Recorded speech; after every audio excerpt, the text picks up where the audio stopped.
Sie radeln für die Umwelt und den Klimaschutz. Rund 20 Initiativen. 5 Demozüge treffen am Mittag an der Auffahrt der Autobahn 661 auf die Friedberger Landstraße zusammen. Seit 20 Jahren ist Matthias Biemann im Verkehrsclub Deutschland aktiv und fordert für Frankfurt: Vorbildcharakter anderer Kommunen und Städte europaweit sich angucken, positive Beispiele nehmen und möglichst schnell und zügig umsetzen. Rund 3.500 Radfahrer machen sich auf den Weg in die Mainmetropole, um für die Mobilitätswende zu protestieren. Die Leute wollen ja Fahrrad fahren, ne? Aber viele fühlen sich auch, ist immer noch so ein bisschen Abenteuer. Die fühlen sich auch gefährdet.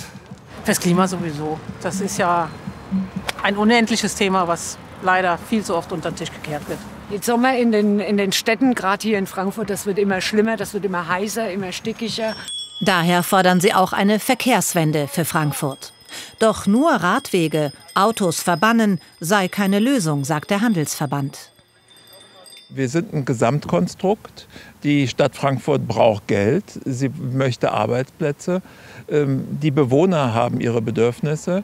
Aber wir können jetzt nicht über eine Großdemo und eine Hauruck-Aktion genau nur ein Argument bearbeiten. Das halte ich für falsch.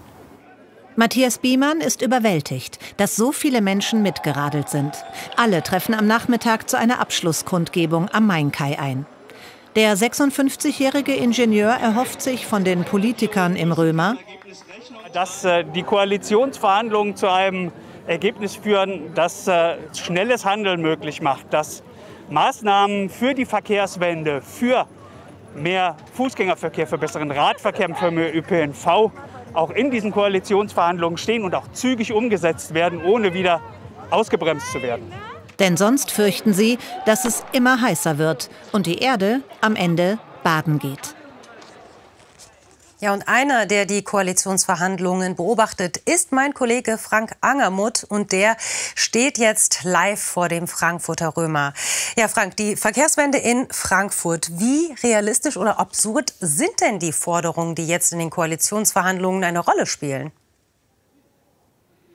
Also sie sind überhaupt nicht absurd, denn alle 4 Parteien, die da zurzeit miteinander koalieren, die Grünen mit der SPD, der FDP und Volt, haben ja irgendein Verkehrskonzept für die für die Verkehrswende in ihrem Programm stehen. Die Grünen sind stärkste Kraft und sie setzen sich ganz klar dafür ein, weg vom Auto, mehr Fahrradwege, mehr Fußwege und das von dem Herzen der Stadt gedacht, also Innenstadt und Sachsenhausen, nördliches Sachsenhausen, das andere Mainufer und weniger Auto, weniger Parkplätze. Allerdings, wir haben es ja gerade schon in dem Beitrag gehört, gibt es auch viele Pendler, die nach Frankfurt kommen. Viele Anwohner haben Autos hier in Frankfurt. Und die FDP, die mit in diesen Koalitionsverhandlungen sitzt, sagt, die darf man nicht vergessen. Wir müssen die Hauptstraßen frei halten, damit die Pendler hierher kommen und damit die Arbeitsplätze erhalten werden. Und das könnte ein Knackpunkt dieser Koalitionsverhandlungen sein. Aber absurd ist diese Mobilitätswende kein bisschen. Wie ist denn da so der aktuelle Stand? Gerade die Verhandlungen laufen ja. Die Verhandlungen laufen seit einer Woche. Inhaltlich halten wirklich alle still. Das, was man bisher hört, ist atmosphärisch sehr gut, sehr zielorientiert. Denen ist klar, wir haben hier so ein paar Knackpunkte. Da stimmen wir nicht ganz überein. Das müssen wir irgendwie zielorientiert angehen. Und es wäre natürlich ein Fehler, nach einer Woche zu sagen, oh, das stockt, das ist schwierig, weil die müssen ja ein positives Signal senden. Also bisher hören wir, die kriegen das hin, heißt es. Du hast eben schon einen Knackpunkt genannt. Was sind denn noch so weitere Knackpunkte in den Verhandlungen aktuell?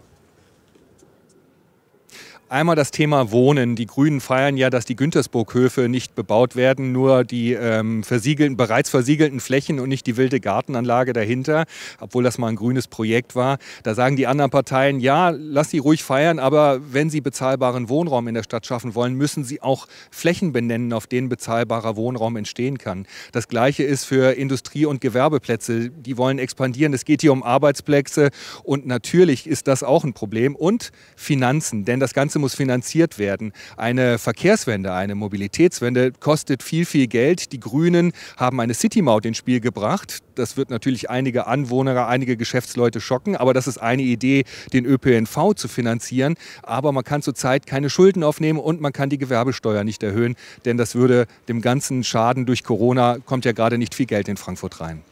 Also da ist noch einiges an Gesprächsbedarf da. Dankeschön, Frank Angermuth, live vom Frankfurter Römer.